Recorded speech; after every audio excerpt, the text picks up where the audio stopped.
This is day 2 of the bread making process. We're going to mix the dough right now.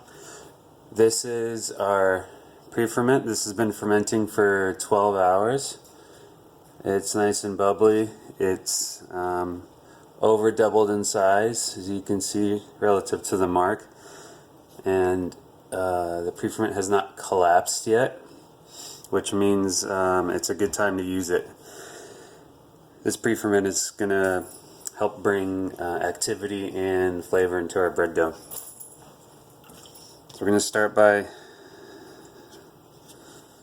scooping I just got my fingers wet. I'm going to scoop the pre-ferment into the water that I've measured out here already.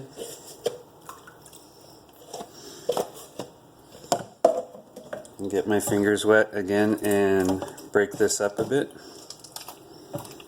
so it mixes in more easily. Here we have the flour and the salt.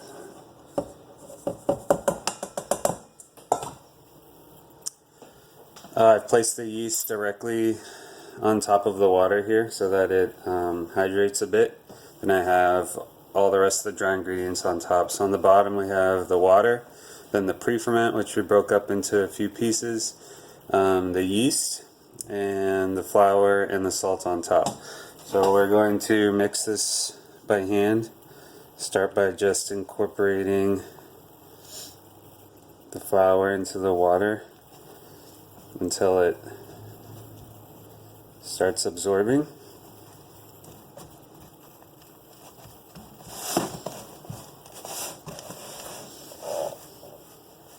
Once it starts coming together like this, then I'll switch to squeezing the flour into the dough like this. I'll go around gathering up all the dry flour, squeezing it into the dough. The goal here is to fully incorporate the flour. We're not going to try to develop gluten right now. All we want to do is incorporate all the flour and make a homogeneous dough.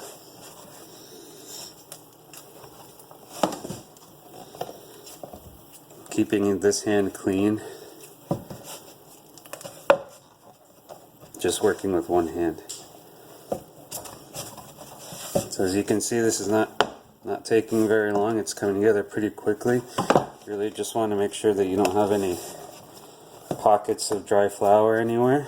Gather it up from around the corners.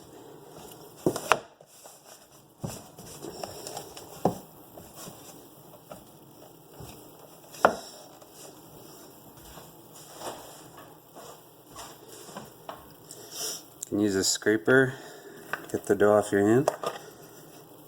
You want to try to get all of it off since we've carefully measured everything. You don't want to lose any of your dough. Make sure you scrape everything off.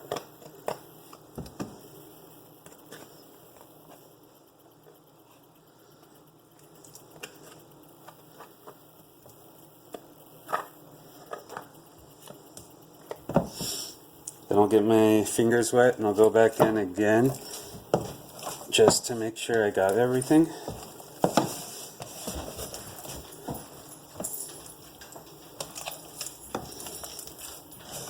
And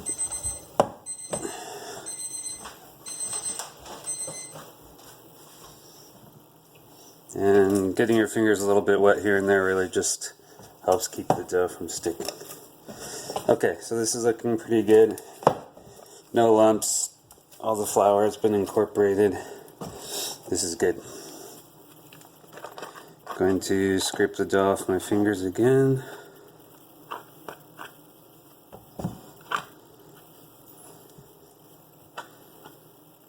Try to get all of it.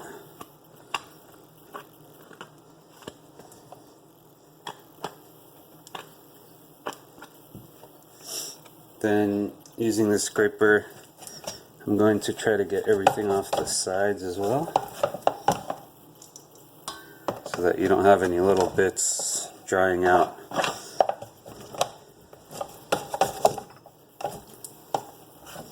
Alright, once you've scraped the container down, the dough is all one homogeneous mass. I'm going to put a lid on our container. This is going to go into the oven, which I've prepared with a hot pan of water.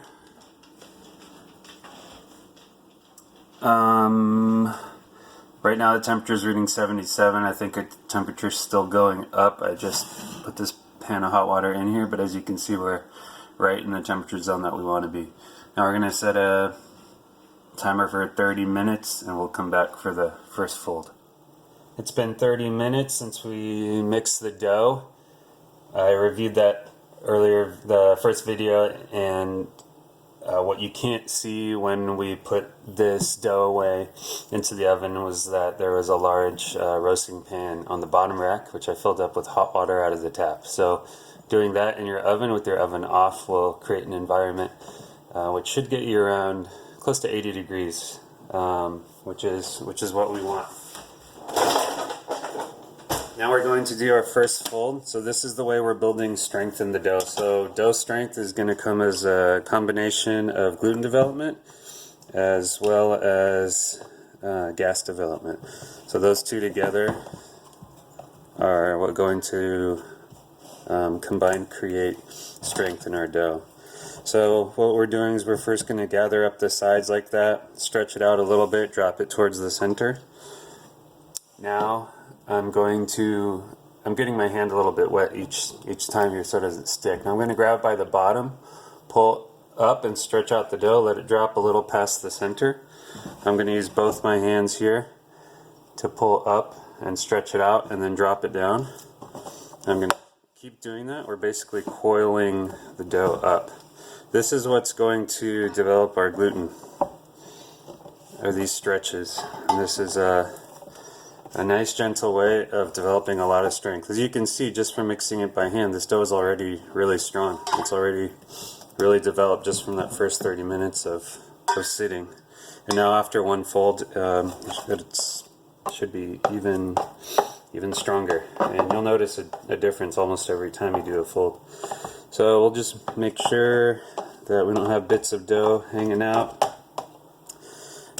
Now we're going to reset the timer for another 30 minutes. This is going back into my little setup in the oven with the hot water into the 80-degree environment.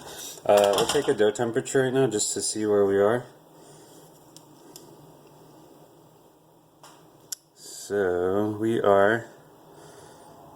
So we're right at 78, which is perfect. So ideal fermentation temperatures are between 75 and 78.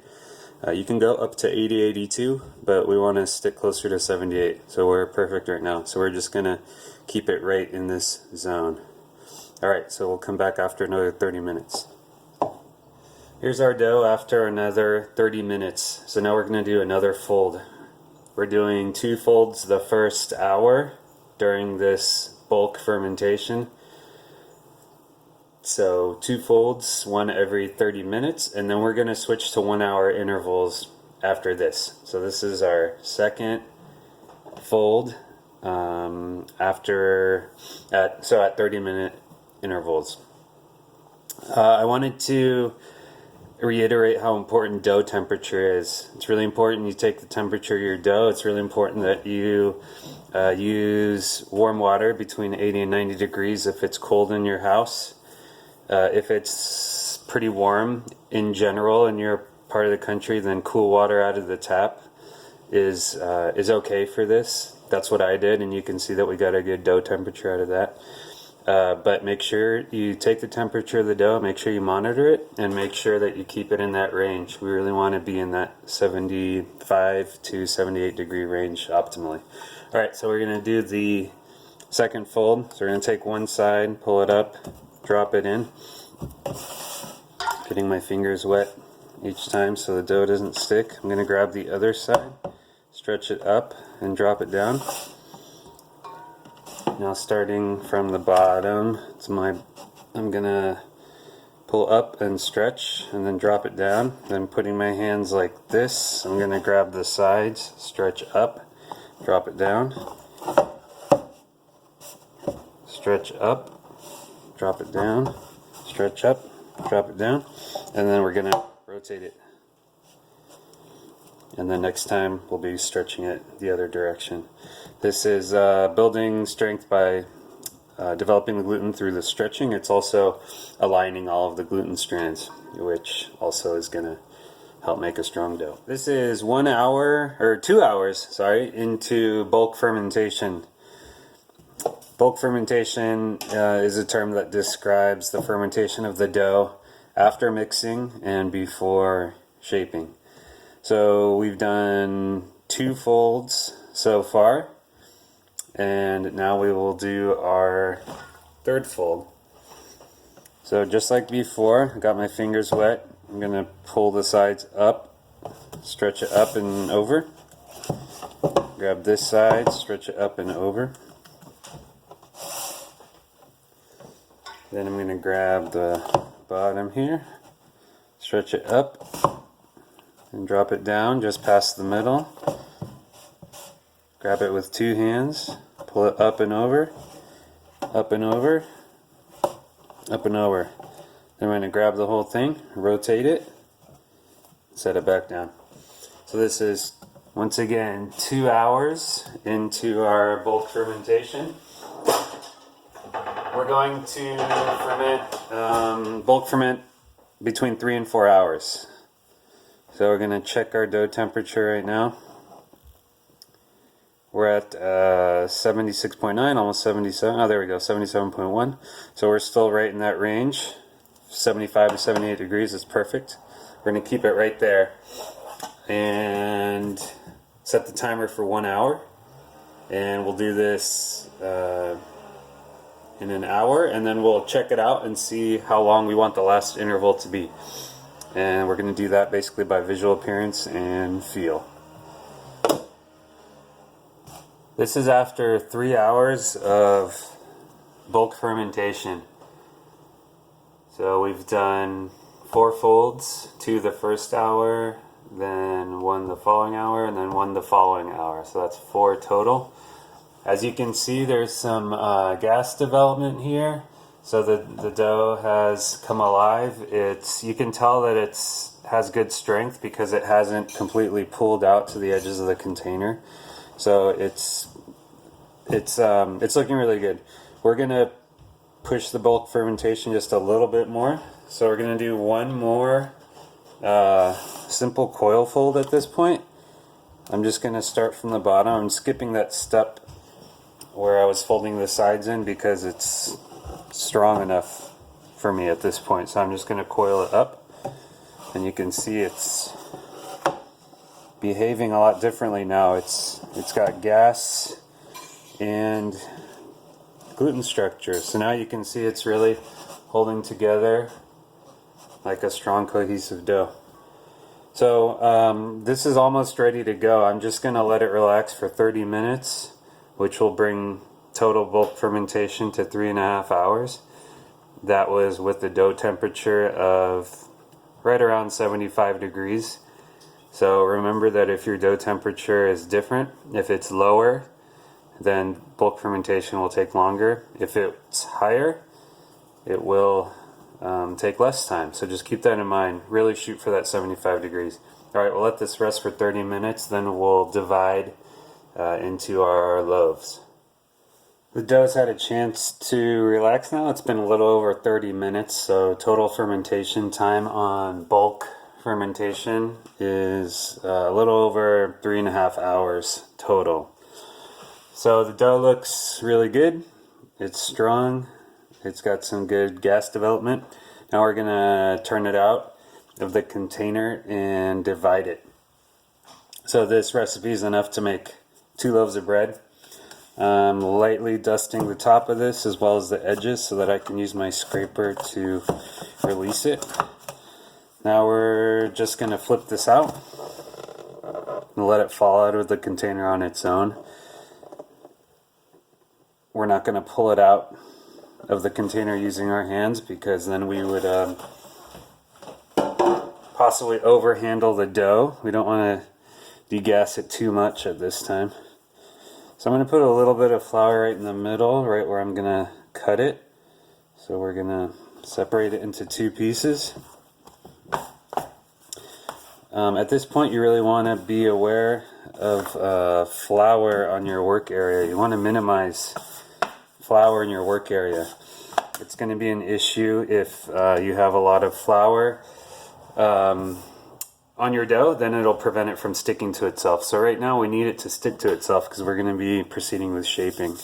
So there's a little bit of flour underneath here, just from dusting the top of the dough with flour, but this side and around our work area we want to keep clear.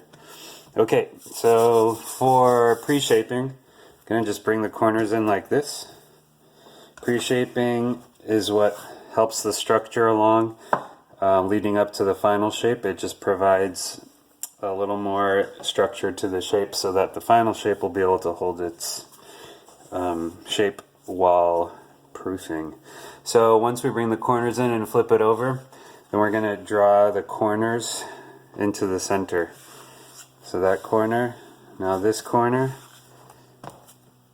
now this corner, and now the last corner. So once you've brought all the corners in, you can give it one last shaping just to get it into a circle. Don't over manipulate the dough at this stage. This is enough. You really just want to lightly bring it into shape. Okay? See how it's staying put? It's nice and strong. So we'll do that again with the other piece of dough. Putting a little bit of flour on my fingers. I'm going to bring basically all the corners in of the dough. Flip it over. Lightly dusting the top. Then we're going to bring one corner in towards the center using the scraper. The other one. The other one. The other one. You can use your scraper to round it a little bit. And that's it. So that's our pre-shape. You just want to get a rough circle and a little bit of structure. So we have these 2 pieces. At this point, you can, if you don't have a draft in your home, then just leave it uncovered. If it's drafty, invert a large bowl over the top or put some plastic wrap over the top to prevent it from forming a skin. We're going to set a timer for 20 minutes now, and then we'll come back and do the final shape. The dough's had a chance to relax now for 20 minutes. Now we're going to proceed with final shaping. I'm going to prepare proofing baskets. I have a round one. I also have an oval one. If you don't have proofing baskets, then go ahead and use a small mixing bowl or a small ceramic bowl that you can line with a towel. And then we're going to dust either your proofing basket or your towel with some flour. I'm using a 1-to-1 ratio, equal parts wheat flour and rice flour. Rice flour here is going to help ensure that the dough doesn't stick to your towel or your proofing basket. So we'll dust the inside of our basket just like this.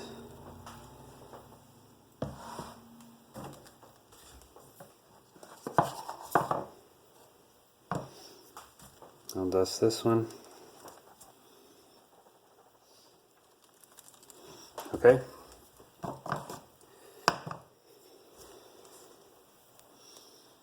Now we'll proceed with final shaping. So we've got 2 loaves we're working with right now. It's very important that you don't have excess flour on your work surface.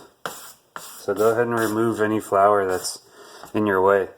What we are going to do though is keep a little bit of flour up here in this area.